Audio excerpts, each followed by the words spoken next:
بسم اللہ الرحمن الرحیم۔ السلام علیکم اسٹوڈنٹس۔ آج کا ہمارا ٹاپک ہے معاشی قوانین سے کیا مراد ہے، ان کی معاشی قوانین کی نوعیت اور خصوصیات، اور معاشی قوانین کا دیگر قوانین کے ساتھ موازنہ جو ہے وہ ہم ڈسکس کریں گے۔ سب سے پہلے ہم دیکھتے ہیں، آپ فرسٹ لائن کے اوپر آپ دیکھیں تو آپ کو نظر آ رہا ہے معاشی قوانین کی ڈیفینیشن۔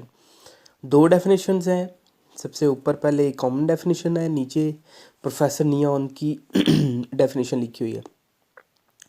معاشی قوانین سے مراد معاشرے میں رہنے والے افراد کا ایسا مخصوص طرز عمل ہے جسے بعض مخصوص حالات کے تحت اختیار کیا جاتا ہے۔ معاشی قوانین یعنی اکنامکس کے قوانین کی ہم بات کر رہے ہیں۔ تو آپ کو پہلے میں نے فرسٹ لیسن میں آپ کو بتایا تھا کہ جو بھی مخصوص افراد ہوتے ہیں معاشرے میں رہتے ہیں، وہ حالات کو دیکھتے ہوئے فیصلہ کرتے ہیں، ڈیسیژن کرتے ہیں۔ یعنی کہ جب ہم پرائس لا آف ڈیمانڈ کی بات کریں تو پرائس جب کم ہوتی ہے تو ڈیمانڈ اس پروڈکٹ کی زیادہ ہو جاتی ہے۔ تو یہ کیا ہے، معاشی قوانین کی ڈیفینیشن ہے۔ یعنی اس کی اگزامپل کے لیے آپ اگزامپل کے طور پر لکھ سکتے ہیں کہ جب کسی شے کی قیمت کم ہوتی ہے تو اس کی ڈیمانڈ، اس کی طلب کیا ہے، وہ زیادہ ہو جاتی ہے۔ ٹھیک ہے، تو یہ وہ ٹیک ڈیفینیشن ہے۔ اور نیچے ایک معاشی قوانین ایسے رجحانات کا مظہر ہے جو مخصوص اسباب کے نتیجے میں ظاہر کیے جاتے ہیں۔ کسی سبب کی وجہ سے، جیسے پرائس کم ہوئی ہے تو ڈیمانڈ زیادہ ہوئی ہے، تو یہ پرائس کا کم ہونا ایک سبب ہے جس کی وجہ سے جو ہے وہ کوئی نہ کوئی نتیجہ نکلتا ہے اور ڈیمانڈ کیا ہو جاتی ہے، زیادہ ہو جاتی ہے۔ تو یہ دو ڈیفینیشنز ہیں۔ اس کے علاوہ ہم دیکھتے ہیں ان کی نوعیت۔ سب سے پہلے اٹل اور ہمہ گیر نہیں۔ معاشی قوانین کا تعلق چونکہ انسانی رویوں سے ہے، اور انسانی رویے آئے دن تبدیل ہوتے رہتے ہیں۔ کہتا ہے جو بھی معاشی قوانین ہیں، جیسے سائنس کے قوانین ہیں تو وہ تو چینج نہیں ہوتے، لیکن جو معاشی قوانین ہیں وہ چینج ہوتے رہتے ہیں۔ جس طرح کا حالات دیکھتے ہوئے انسانی رویہ تبدیل ہو جاتا ہے، لہٰذا یہ قوانین طبی علوم کے قوانین کی نسبت زیادہ اٹل اور ہمہ گیر نہیں ہوتے۔ بعض علوم کے قوانین کا تعلق مادے سے ہوتا ہے اور مادہ ایک بیجان شے ہے، لہٰذا اس پر ایک عمل بار بار دہرانے سے ہمیشہ ایک ہی نتیجہ نکلتا ہے۔ یعنی سائنس کے جو قوانین ہوتے ہیں، طبی علوم کے قوانین ہوتے ہیں، ان کا نتیجہ ایک جیسا نکلتا ہے، لیکن جو معاشی قوانین ہیں یعنی اکنامک لا ہیں، ان کا جو ہے وہ نتیجہ ایک جیسا نہیں نکلتا، بعض شرائط کے تحت پورے ہوتے ہیں۔ لیکن جب بھی ہم نے کوئی بھی لا پڑھا، لا آف ڈیمانڈ پڑھا، لا آف سپلائی پڑھا، اس کے علاوہ law of marginal utility, diminishing marginal utility پڑھا، law of equi marginal utility پڑھا، تو اس میں کیا تھا، کچھ نہ کچھ ازمپشنز ہم نے رکھی تھی، کچھ نہ کچھ مفروضات ہم نے شروع میں پڑھے تھے، یہاں ان کا نام شرائط تھا۔ تو جو بھی اکنامکس کے قوانین ہوتے ہیں وہ کچھ نہ کچھ مفروضات، کچھ نہ کچھ شرائط کے تحت پورے ہوتے ہیں۔ ٹھیک ہے، معاشی قوانین بیان کرتے وقت مفروضات کا سہارا لینا پڑتا ہے۔ اگر مفروضات درست ہوں تو قانون بھی درست ثابت ہوتا ہے، وگرنہ نہیں۔ جیسے میں پہلے بھی بتا چکا ہوں کہ لا جتنے بھی بنائے جاتے ہیں اس کے کچھ مفروضے بنا دیے جاتے ہیں۔ اس میں اگزامپل بھی آپ کے سامنے دی ہوئی ہے، مثلاً قانون طلب کے مطابق اگر باقی حالات بدستور رہیں، اسی طرح باقی حالات بدستور رہیں یا ایک جیسے رہیں، تو تب ہمارا قانون ٹھیک ہوتا ہے۔ تھرڈ پوائنٹ پہ عمومی نوعیت کے ہوتے ہیں۔ معاشی قوانین چونکہ مختلف رجحانات کا عمومی اظہار ہوتے ہیں، اس لیے انہیں مقداری صورت میں ظاہر نہیں کیا جا سکتا۔ مطلب قانون طلب کی روح سے یہ تو کہا جا سکتا ہے کہ جب کسی شے کی قیمت میں اضافہ ہوتا ہے تو اس کی طلب کم ہو جاتی ہے، لیکن عقدی صورت میں یہ معلوم کرنا کہ کتنے فیصد قیمت میں اضافہ یا کمی ہوگی، کتنے فیصد کمی ہوگی، بہت مشکل ہے۔ یعنی پراپرلی جتنا ہے کتنا چینج آئے گا پرائس کم ہونے سے یا پرائس زیادہ ہونے سے، ڈیمانڈ میں کتنا چینج آئے گا، سپلائی میں کتنا چینج آئے گا، تو پراپرلی ہر ایک کے لیے ہم میئر نہیں کر سکتے، پیش گوئی نہیں کی جا سکتی۔ بعض علوم کے قوانین اور فارمولے کی مدد سے بعض باتوں کو قبل از وقت پیش بینی کی جا سکتی ہے، یعنی بتایا جا سکتا ہے کہ سورج طلوع یا غروب ہونے کا ٹائم کیا ہوگا، چاند گرہن کیا ہوگا. جیسے آپ نیوز میں سنتے ہیں کہ چاند گرہن اس ٹائم لگے گا، اس ٹائم ختم ہوگا، سورج گرہن اس ٹائم لگے گا، اس ٹائم اینڈ ہو جائے گا.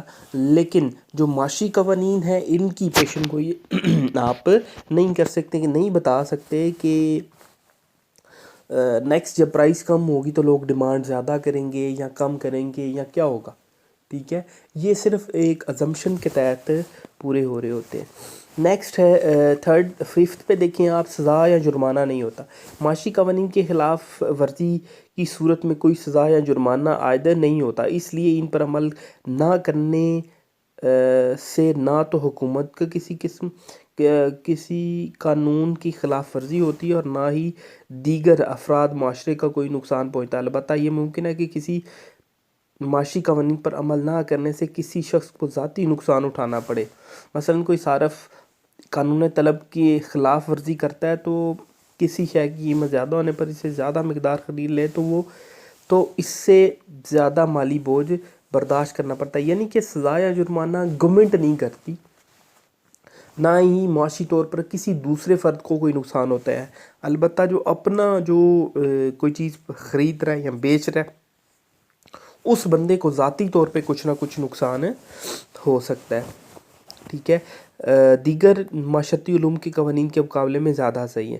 اگرچہ معاشی قوانین طبعی علوم کے قوانین کے مقابلے میں زیادہ درست ثابت نہیں ہوتے، لیکن یعنی کہ سائنس کے جو قوانین ہیں ان سے تو یہ ایک جیسے نہیں ہیں، ان سے کم ہی درست ثابت ہوتے ہیں. تاہم دیگر معاشرتی علوم مثلا شہریت، تاریخ، فلسفہ، نفسیات وغیرہ کے قوانین سے نسبتاً زیادہ صحیح ثابت ہوتے ہیں، کیونکہ معاشیات میں زر منی ایک ایسا آلہ اور ذریعہ ہے جس کی مدد سے معاشرے میں ہونے والی تبدیلیوں کو آسانی سے ماپا جا سکتا ہے. دیگر معاشرتی علوم کو ایسا کوئی آلہ یا اکائی یا آلہ موجود نہیں، یعنی جو دوسرے قوانین ہوتے ہیں، معاشرتی قوانین ہوتے ہیں، ان کے ناپنے کے لیے ان کے کوئی آلہ موجود نہیں ہے.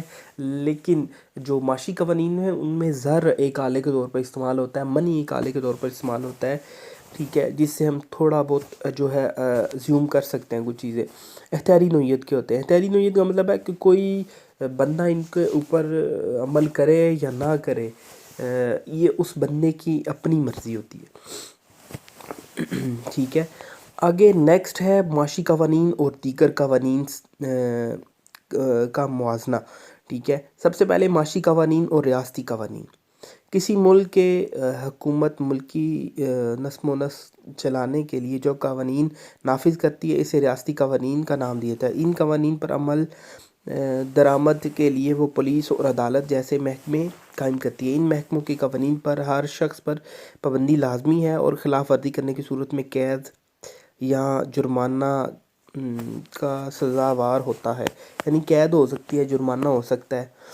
ٹھیک ہے، آئین میں ترمیم کی بھی لچک ہوتی ہے اور ضرورت پڑنے پر اسے منسوخ کیا جاتا ہے. یعنی کہ جو ریاستی قوانین ہوتی ہیں یہ چینج بھی ہو سکتے ہیں، ان کو فالو نہ کریں تو ان کے اوپر جرمانہ بھی ہو سکتا ہے یا سزا بھی ہو سکتی ہے. ٹھیک ہے، قید بھی ہو سکتی ہے. تو اگر ان میں تبدیلی کرنی پڑے وہ تبدیلی بھی ہو سکتی ہے. ان کو وقتی طور پہ ختم کرنا پڑے تو ختم بھی کیا جا سکتا ہے.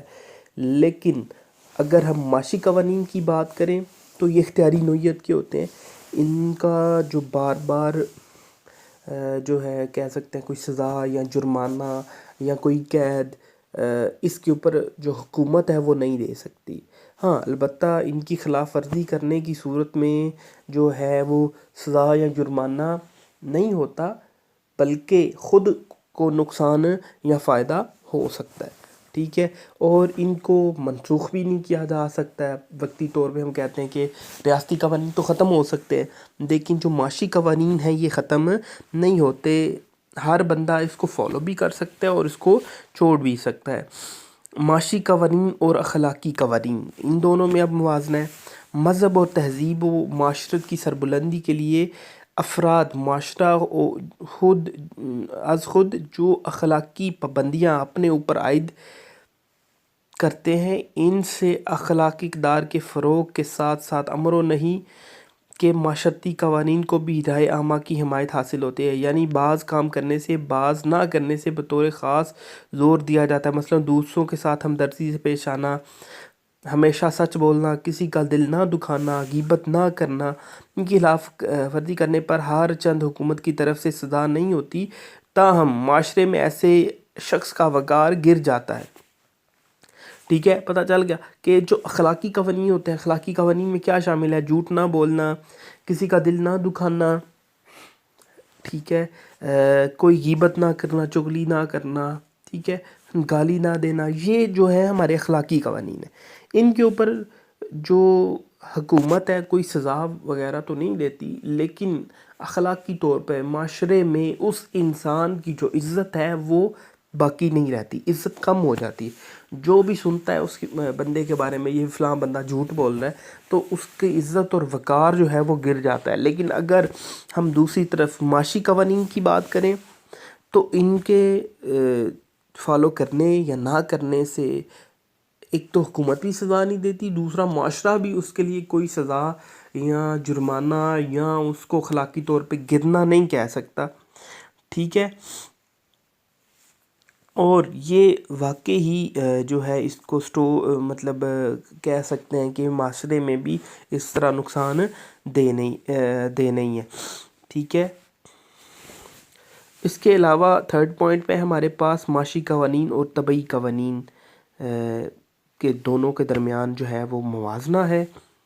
بہت سے طبعی علوم مثلاً فزکس اور کیمسٹری کے اپنے قوانین ہیں جو معاشی قوانین کے مقابلے میں زیادہ اٹل، جامع اور ہمہ گیر نوعیت کے ہوتے ہیں، یعنی کہ جتنے بھی سائنس کے قوانین ہیں یہ معاشی قوانین سے بڑھ کے، چونکہ ان کا تعلق مادے سے ہوتا ہے جو کہ ایک بیجان شے ہے، اس لیے اس پر عمل بار بار دہرانے سے 100% ایک ہی نتیجہ برآمد ہوتا ہے، اس کی عددی پیمائش بھی ممکن ہے، لہٰذا مقداری نوعیت کے ہوتے ہیں، ان میں زیادہ جو ہے وہ قطعیت پائی جاتی ہے، ایکزیکٹنیس پائی جاتی ہے، یعنی سیم آنسر آتا ہے۔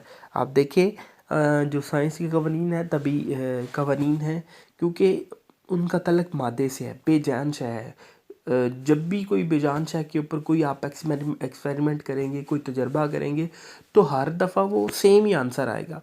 ہر دفعہ ہائیڈروجن، جیسے سائنس کا قوانین، ہائیڈروجن اور آکسیجن کو ملانے سے ہی پانی بنے گا، ٹھیک ہے، کیونکہ یہ ایک بے جان چیز ہے۔ اسی طرح اگر ہم بات کریں معاشی قوانین کی تو معاشی قوانین کا تعلق انسان سے ہے، ٹھیک ہے، اور انسان کا جو رویہ ہے وہ ہر دفعہ چینج ہوتا رہتا ہے، کبھی اس کی ذہنیت کچھ ہوتی ہے، اس کا کبھی فیشن، ٹیسٹ، اس کا رسم و رواج، ٹریڈیشنز جو ہے یہ چینج ہوتی رہتی ہیں، جس کی وجہ سے ان کو جو ہے وہ اپنے حالات کو، اپنے معاشرے کو دیکھتے ہوئے، اپنے ٹیسٹ کو، اپنے فیشن کو، اپنی ٹریڈیشنز کو دیکھتے ہوئے اس نے اس کے اوپر عمل کرنا ہے، اس نے کبھی کبھار معاشی فائدہ یا نقصان وہ نہیں دیکھتا۔ اس میں ڈاکٹر مارشل کے مطابق معاشی قوانین کشش ثقل سادہ اور ہمہ گیر قانون کی طرح نہیں ہوتے، بلکہ یہ مد و جزر کے قوانین کے مشابہ ہوتے ہیں، ٹھیک ہے۔ اس کے بعد ہے ہمارے پاس لاسٹ پوائنٹ، معاشی قوانین اور کھیل کے قوانین۔ ہر کھیل کے کچھ اپنے اصول ہوتے ہیں، جب بھی کوئی کھلاڑی کھیل کے میدان میں اترتا ہے تو اس کی کچھ پابندیاں عائد ہوتی ہیں، اگر وہ ان پابندیوں کو بار بار توڑے تو وارننگ دینے کے بعد کھیل کے میدان سے باہر نکال دیا جاتا ہے۔ کھیل کے قوانین ماہرین کی کمیٹی تشکیل دی جن کی پابندی ہر کھلاڑی پر لازم ہوتی ہے، ان کے مقابلے معاشی قوانین مخصوص طرز عمل کے ظاہر کرتے ہیں، ان پر کوئی سزا یا جرمانہ نہیں ہوتا۔ آپ دیکھیں جو کھیل کے قوانین ہوتے ہیں، آپ فٹ بال دیکھ لیں، ہاکی دیکھ لیں، ٹھیک ہے، اگر کوئی جو کھلاڑی ہے وہ بار بار، یا کرکٹ کے اندر دیکھ لیں، اب بار بار خلاف ورزی کرے گا، بار بار پاؤں جو ہے وہ نو بال کی طرف جائے گا، یا بار بار وہ کہہ سکتے ہیں کہ باؤنسر کرنے کی کوشش کر رہا ہے، یا ہاکی والا کھلاڑی جو ہے وہ بار بار ساتھ والے کھلاڑی کو مارنا چاہ رہا ہے، اس کو گرانا چاہ رہے ہیں، فٹ بال کے اندر ایسا ہو رہا ہے، تو ان کو باقاعدہ طور پر ایک وارننگ دی جاتی ہے. اگر کوئی سخت خلاف ورزی کرتا ہے، کسی کو ڈیمیج کرنے کی کوشش کرتا ہے، تو اس کو فوراً جو ہے وہ ریڈ کارڈ دے کے جو کھیل سے وہ باہر نکال دیا جاتا ہے. تو اگر معاشی قوانین کو دیکھیں تو معاشی قوانین میں ہم پہلے بھی پڑھ چکے ہیں، اس قسم کی کوئی بات نہیں ہے. تو یہ تھا جو ہے وہ معاشی قوانین کا دیگر قوانین کے ساتھ موازنہ تھا.